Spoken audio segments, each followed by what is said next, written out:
All right, y'all. Welcome to another episode of the Black Best Money Podcast. This is your man, Deshaun Wolf Williams. And yeah, I'm excited because we got a real life queen here in our presence.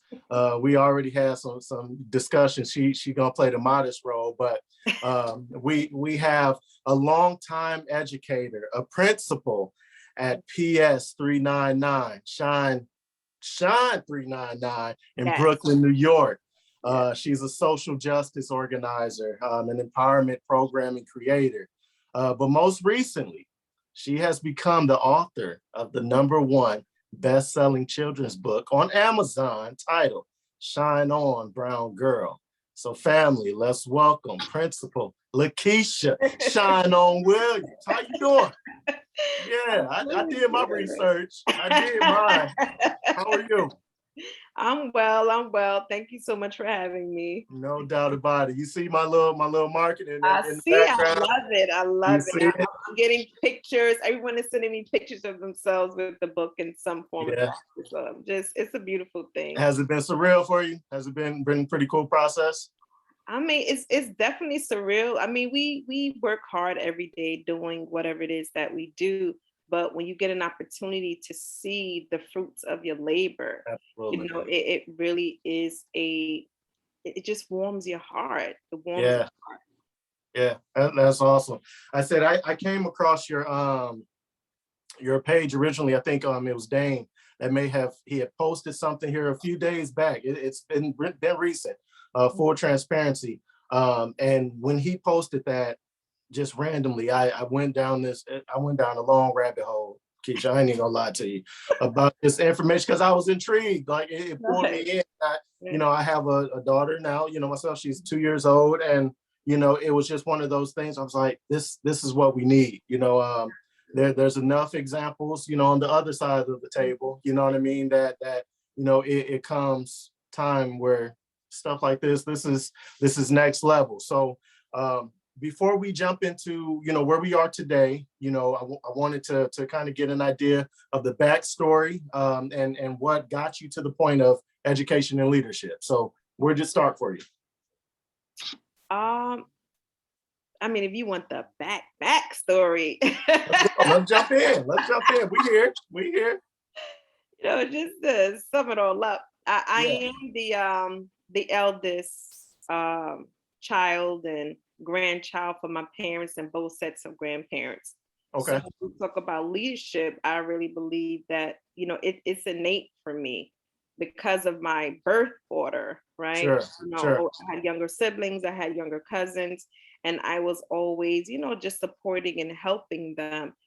With my family being from the South, like that's something that was ingrained in me from an early age. Mm-hmm. When I went to school, I was fortunate enough to be in an elementary school where, obviously as a child, I didn't realize the ramifications of what my principal did in the 1980s. We're talking about the Reagan era where a lot of financial inequities. I mean, similar to today, but definitely, in the 1980s in East New York, Brooklyn, definitely a poverty-stricken neighborhood. However, there was love in my home.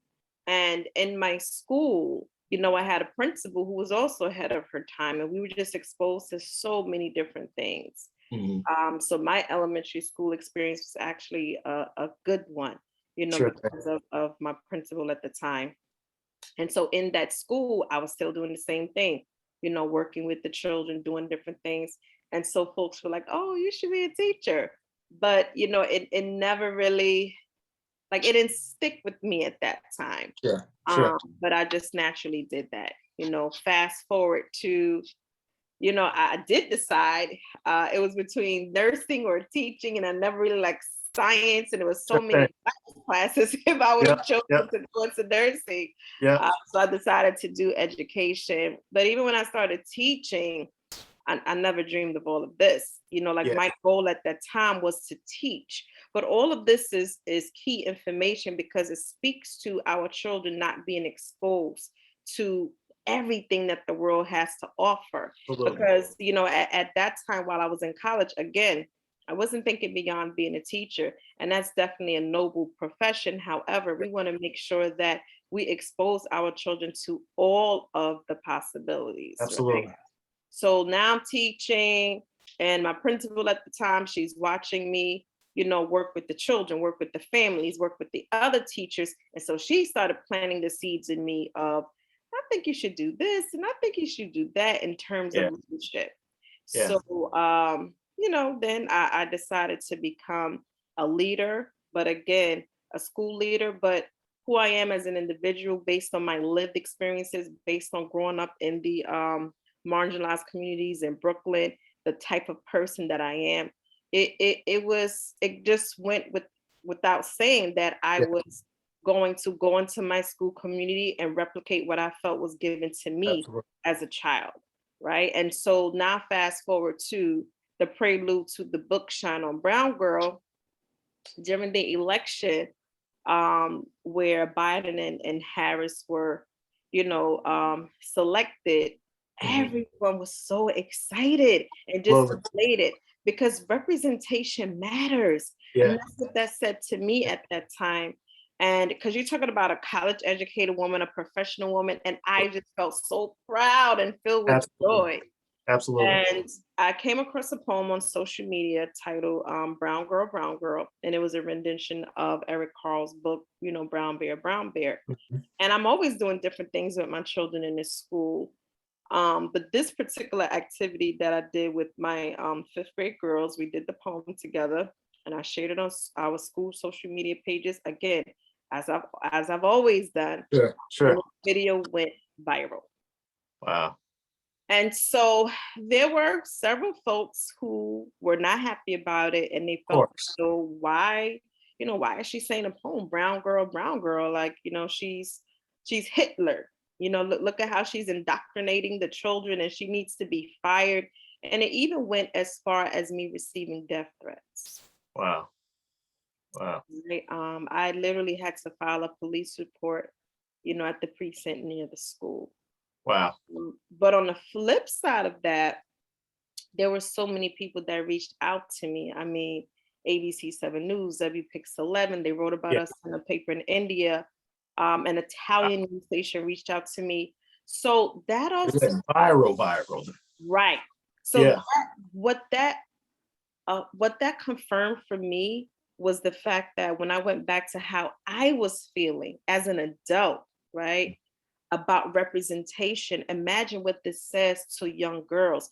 And Sure. and the message that's resonating around the world is that all Black and brown women were kind of feeling, invisible. And so Yeah. to see something like this just made everybody feel so good about Yeah. Yeah. themselves. Yeah. And I just felt like I need to do more. Like I need to do more to make sure that, like you said, our children are definitely bombarded with, so much negativity and messaging matters, right? Absolutely. And Absolutely. so I said, I'm going to write a book. So sure, there are books that exist that have Black and brown children in the books, but not necessarily our stories. And so I Absolutely. want to give life to our stories because our stories do matter. Like these are things that children are still experiencing in the year of 2022. And That's so a fact. this is just the first book in the series, that I plan to do where I tell our children stories because in the inner cities they don't live on the farm, Yeah. right? They're not concerned with bunny rabbits and different things of that nature, but Right. I am very very big on and intentional about the messages that our children are taking in on a daily basis, and why not do it with the book? And so when you think Yeah. about Shauna Brown Girl, like sure is written for school age children, but the content in terms of Yeah. equity, in terms of Yeah. diversity and inclusion should be discussed through the college level and beyond. I agree with that. I agree. I'm excited to get in, and read it, myself. It's amazing hearing your story because listening to what you just said, it puts me in the mindset of you being a real life version of the title of your book. You know what I mean?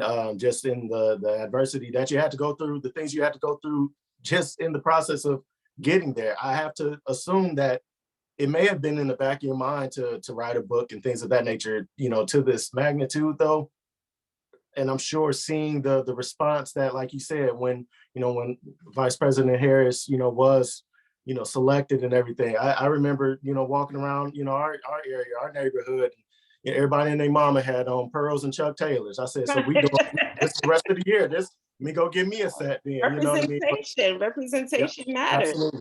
Absolutely. Mm-hmm. But it does. It puts me in that mindset to understand kind of your reasoning and where that would initially come from, the shine on brown girl, because it does. It doesn't have to just be the children.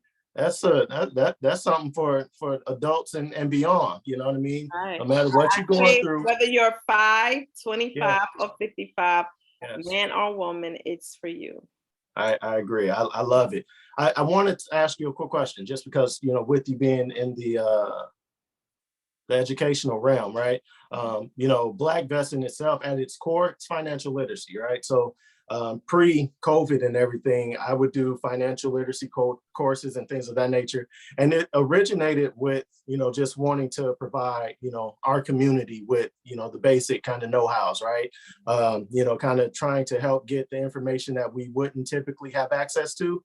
I was fortunate 15 plus years in the financial industry, in the banking world and everything. And there was a time in my life where I was helping everybody else achieve their financial goals, and mine was jacked up too. I used to pray, please don't let nobody ask me about my credit score, but I knew how to help everybody else. Right. But it comes with this question that I have. Mm-hmm. With you being in the educational world for so long, like, how do you feel about the lack of, financial literacy within the schools? Like, has that, because I'm sorry, a part two to that. I seen an interview, I think you did, and it was brought up that, it's important for us to have experiences. Don't just want to be an entrepreneur, but know how to manage your finances, know how to go about, the overall business of it all. Mm-hmm. What's your thoughts? Absolutely. I oftentimes say that schools are not a separate entity from life. Schools are a reflection of life. And again, it's about the messaging that we impart to our children very early on. And we have to be very intentional about it. So at my school, Shine 399, we do have financial and entrepreneurship classes for our children beginning in kindergarten. Awesome. Because again, if we don't expose our children or teach our children these things, how do we expect for them to just become, teenagers or young adults and they just know what to do? Like, we can't take that for granted. Yeah. So when we talk about generating wealth and creating generational wealth, in particular, we have to start somewhere, and we have to start with our children at a very early age. So it is absolutely critical. It's absolutely, it should be done. But, again, I'm a social political person. We know why many things are not done, right? So when sometimes people say, the system is designed to do exactly what it does. So it takes, folks like me, folks like you, who are willing to say, you know what, we are going to change the narrative. And that's exactly what we have to do. So I belong to an organization, Black Influencers, right? And we have been given the green light in conjunction with several other organizations to unfold the first Black history curriculum that's going to be piloted in New York City. And that once we get it right in New York City, we plan to take it, across the country, because again, Black history begins January 1st and it ends December 31st. Yeah, that's a fact. It's something that should be, if we want our children to, if we want our children to have hope for better futures for themselves and their families and their communities, then it first starts with affirming who they are. So oftentimes, educational institutions speak about culturally relevant education. And to me, that simply means you have to know the children that are sitting in front of you. Because when children walk into your school, guess what else is walking in with them? Their skin color. Yeah. Their language. Yeah, absolutely. Cultural traditions and norms. Like, all of those things are walking into the school building with them as well. So it behooves us as educators to make sure that our children feel good about themselves, because we're human beings and we cannot take the humanity out of education. If we want Absolutely. children to do well on state tests, we have to make sure that they feel good about themselves so they Yeah. can give us the very best of what they have to offer. And Yeah. this is no longer the industrial revolution. So schools need to be totally reimagined, in my opinion, where we are developing the next wave of leaders and Yeah. change agents to make sure that America can be a great country for everyone. I agree wholeheartedly. It's amazing to hear you say that. I'll have a transparent moment with you, right? Um, I I read, I think, I don't remember. I told you I've done my research, over the last few days. But correct me if I'm wrong. You're a special educations teacher at one point in time, correct? A special education administrator, yes. Okay. The reason that sparked my interest, because in school, middle school, I was diagnosed with a I'm sorry, I'm drawing a blank. Um, short attention span. I couldn't even think of it, but a short attention span. And I remember, a lot of it was just I was bad. I'll be the first to admit, I was hanging around the wrong group, and just that the typical situation that would result in. And I noticed looking back at it, a lot of the kids that were misbehaving and things of that nature, the first thing that they would want to do would just put them, say that they had a learning disability, this, that, and the third. And I remember, when I joke about it now, it's not funny, but I remember, being in, some of those classes, it was almost like a jail. It wasn't no windows or nothing. And the bell would ring, I'd run out the hallway so then nobody see me come out, come out the class. But it's one of those things where I, looking back at it, we almost set a lot of those individuals, we almost set them up, for failure in a sense, because they gave up on them almost immediately, right? They, as soon as you get diagnosed, you get put in the separated classes and things of that nature. It's literally like an institution. They won't allow you to eat with everybody. And how do you feel about that? Is that something that you see is changing? If it hasn't changed, it's been a while since I've been, to the schools, of course. Is that something that needs to change? And I know we're going off the subject that I wanted, but just since we're talking about it. But honestly, it's all connected, right? Because special education is what are you doing for all children? And Yeah.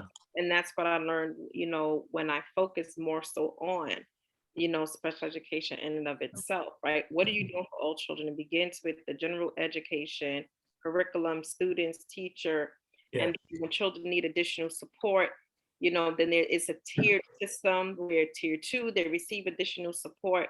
And if they're not responding to that after a while, then you go to the next level, tier three, and you provide them with the supports that they need. So Sure. on paper and fundamentally, it makes sense, right? Yeah. Yeah. Again, you have to enact it and make sure that you're actually doing that, and we're not jumping from point A to point Z, right? And so just for me being a child and seeing how things was done in special education to now, being a principal and definitely supervising Mhm. special ed as well, and having also been a SPED administrator, I will say that things have changed. Is there still work that needs to be done? Absolutely. Sure. So there's still absolutely work that needs to be done, starting with the way special education is funded in and of itself. Yeah. Yeah. Because if we want children to really and truly get everything that they rightfully deserve based on how they learn best, then the whole the way special ed is funded, that needs to change. So Okay. again, there's still work that needs to be done. And I know here in New York City, we have a new mayor, new chancellor, and they're Yep. definitely working on, implementing changes within the system so that we can address the needs of all of our children.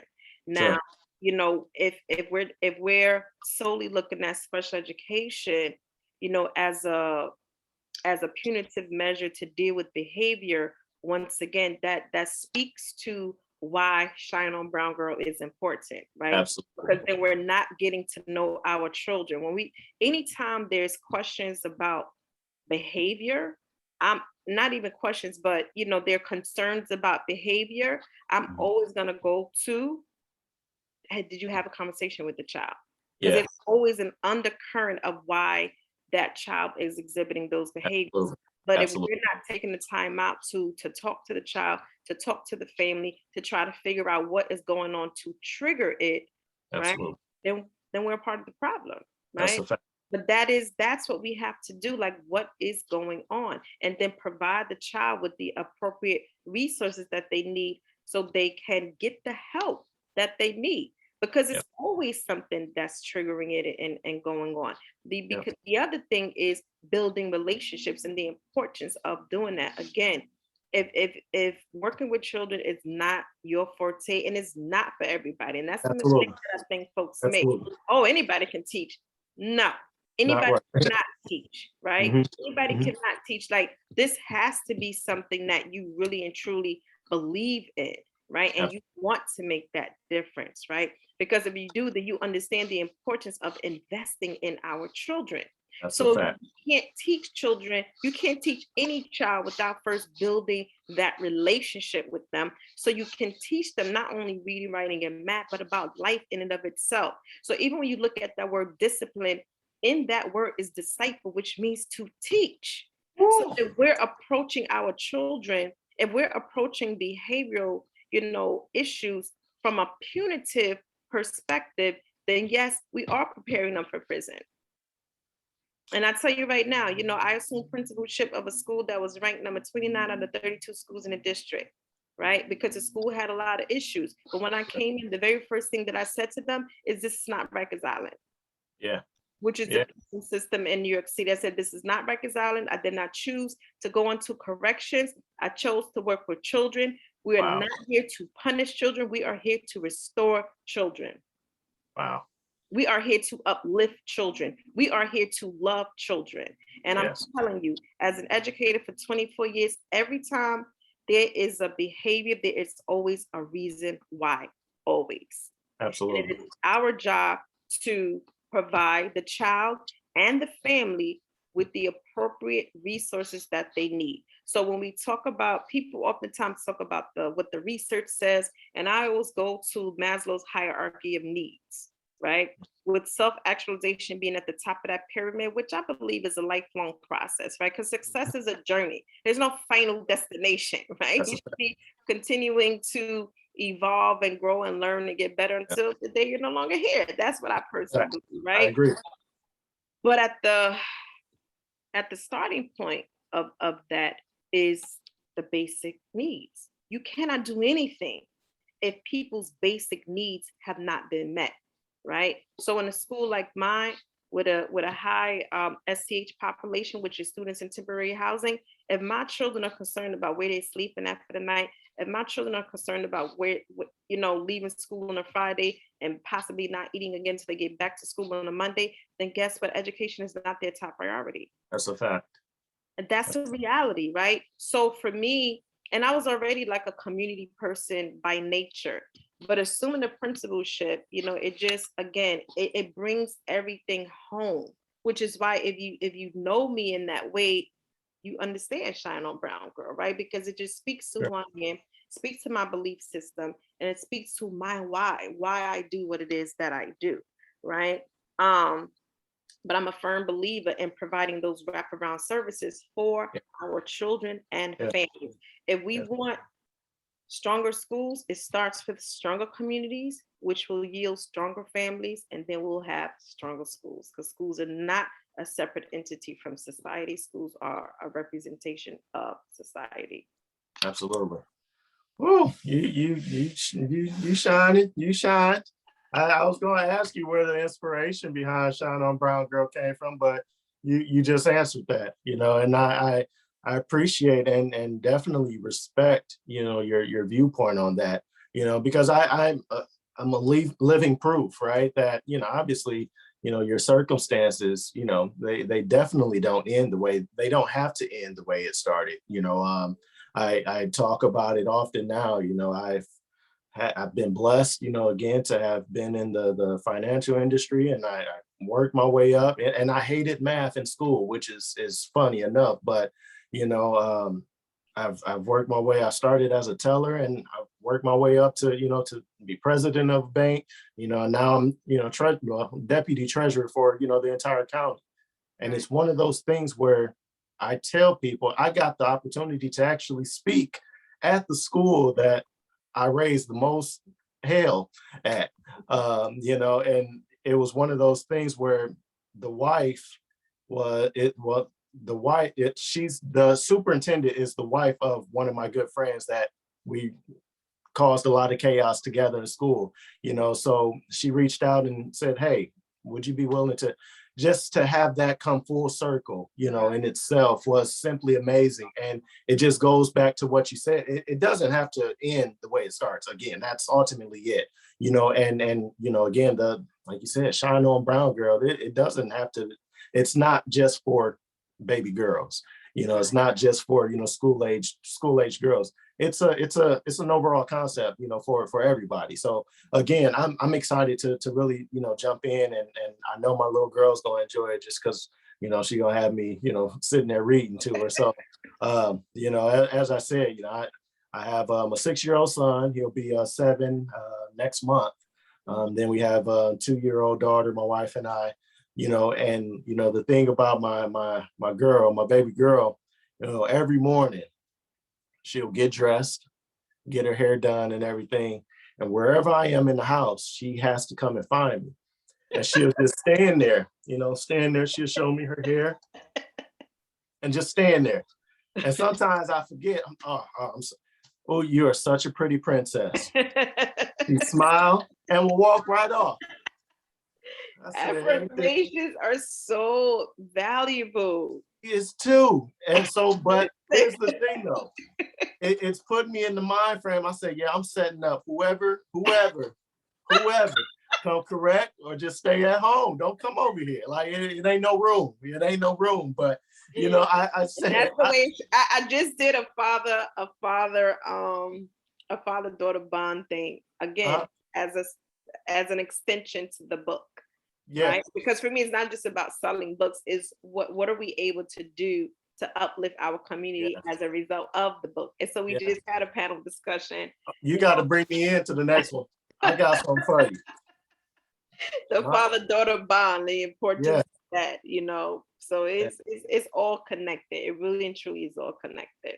Absolutely. And I do. I find myself, putting her on a pedestal, and it's not to spoil her or anything like that, but it is, so that she doesn't have to worry about trying to find validation, when she's no longer in my presence, you know what I mean? And that's just my thought process, and I'm definitely gonna make sure that she shines on, for sure. So I'll end with this. I won't, again, I said I want to respect your time, but you had a quote, so I'm gonna read it to you. Okay. I would like for you to expound on it and then close us out. That fair? That's fair. And my son was using this. I didn't even realize that that his name was here. Tell James I said hi. Tell him I said hi.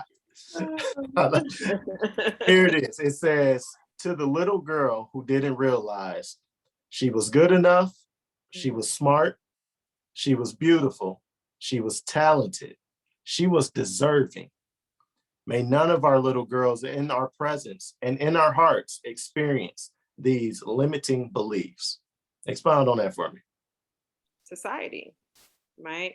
The messages that we have to hear each and every day in society would have you feeling as though you're not good enough. Yeah. And I believe that as parents, as educators, as people who are in the village that it takes to raise up children, we are responsible for affirming our children each and every day. It is absolutely critical. Yeah. Yeah. So when we go back to disciplinary issues and different things like that, it has to do with most of it can be attributed to a sense of not belonging, a sense of just not feeling good about who you are, not feeling love, again, whatever issues you may be dealing with on a personal level at home is just not being addressed. Yeah. Right. And so being an educator, like I said, for 24 years and being a principal these past 4 years, just interacting with our children and seeing them on a daily basis, they're just things that I see are as issues that are still existing. You know, when I did that activity with my children, they were so proud of themselves. They were Wow. filled with pride. And when you have that sense of, I am good enough, you can do any and everything that you Absolutely. want to do. So Absolutely. again, it is absolutely critical that and so because sometimes what happens with parents is parents will say, well, I don't call my child names, I don't put them down, I don't, say anything negative. However, I'm not going to say it's just as bad because it's not just as bad, but you got to fill your child up so their cup runs over, because Absolutely. the world is a cold and cruel world. That's And we fact. know we're still dealing with so many social justice issues in our community and society. So we Absolutely. are doing our children a great disservice if we don't help them to see how powerful they really and truly are, how beautiful they really and truly are. And because there's so much negativity that does exist, in this country, and in the world in general, when it comes to marginalized people, yes, we have to be very intentional with our messaging to our Absolutely. children, and then also very intentional about just exposing our children to a life that's beyond their present set of circumstances. Fact. That's a fact. Michelle Obama oftentimes speaks of hope, but I'm like, listen, shout out Michelle Obama, but I'm the one who talked about hope first, right? Yeah. Yeah. The Yeah. brain is a powerful thing, and that's one nugget that I feel my parents gave to me and my siblings. That was so key because, again, I remember growing up in East New York, Brooklyn, living next door to a crack house, right? Yeah. But my parents, and during the height of the crack epidemic, right? Yeah. But my parents gave us was the power of hope, Yeah. because they saw beyond our present set of circumstances, and we had conversations about our future life all the time. Come on. All the time. So those are the common, we have to be very intentional about the power of hope and the messaging that we give to our children and the exposure that we give them so that they know it's possible. Like my parents, they weren't able to do certain things because, again, they came up in a different time era. Yeah. When my parents grew up, they were, because my family's from the South. So when they grew up as children and they woke up in the morning, it was, do you go to school or do you go to work on the farm? And Yep. during those days, you went to work on the farm, Yep. right? Yep. So my parents didn't know exactly what we needed to do, but they knew that they wanted us to have a different life from that. That's a fact. But that was the hope that they were giving to us. And sometimes our children, as young as elementary school, have already lost hope. That's a fact. That's a fact. It starts early. It starts way earlier than we give credit for. It really does. Listen, Miss, Ma'am, Principal, Teacher, Sean on Williams. When I tell you, this was everything that I thought it would be. In my opinion, I think we got some more we could have, dived into, and hopefully, let's maybe if you're up to it, let's do it again. Because this is amazing, and I know that you're about to get extremely busy, with the bestseller that you have here right now. I have to assume something with the school system over there. And absolutely, I agree wholeheartedly, and I think that we could do something. I'm almost positive we can do something. We can, if you're up for it, we can touch base outside of this and plan something for sure. I think that would be amazing. I really do, and the message I'm excited to share. I'm excited to be a part of it and get the word out. So in the meantime, I'm excited to share with my little girl. So I think it's gonna be awesome. And I'm gonna have some affirmations. You're gonna have me in the mirror every morning talking about shine on, bro. You know, I'm gonna have to change it up a little bit, but I'm gonna shine But on listen, too. but the Shine on Brown boy is coming because I am boy mom. So you know, I don't forget about the boys. No, thank you. Thank you. Listen, I was gonna make it work for me. You ain't gotta worry about me. I'm gonna tailor it to myself. So listen, y'all, I appreciate you so much. I thank you. Thank you. We need 1,010,000 more of you and what you're doing. Again, honored to be in your presence, and we'll be talking again soon. Okay, thank you so much. No doubt. Y'all, again, thank you so much. I'm your man, Deshaun. We'll talk to you soon. Bye-bye.